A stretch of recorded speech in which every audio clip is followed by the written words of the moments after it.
பாண்டிச்சேரி பூர்வீகன் சித்த இந்த மருத்துவத்தில் ஒரு இந்த மடல் செடிகள்லாம் எடுத்து நமக்கு கிடைக்குது. இதில் இந்த மருத்துவத்தை பற்றி சிகப்பு எப்படின்னு ஐயா சொல்ல சோத்துக்கத்தாழை போகிறாங்க. இதை பற்றி நம்ம பார்ப்போம். இப்போ வாங்க போகலாம். உங்களுடைய நார்மல் கத்தாழை பார்த்தீங்கன்னா 7 முறை வாஷ் பண்ணணுங்க.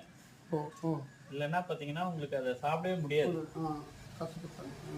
அதனுடைய கசப்புத்தன்மை அப்படிப்பட்டது.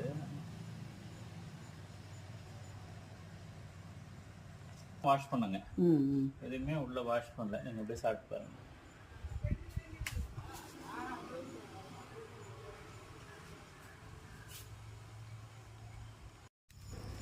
இது இந்த சிகப்பு சோத்துக்கத்தாழை ரத்தத்தில் உள்ள புற்றுநோயை வந்துட்டு முழுக்க இது குணப்படுத்துது. இந்த செடியை வந்துட்டு எடுக்கிறதுக்காக நானும் மதுராந்தகத்தில் சமூக ஆர்வலர் பாபு நானும் ஐயா போய் எடுத்துகிட்டு வந்தோம்.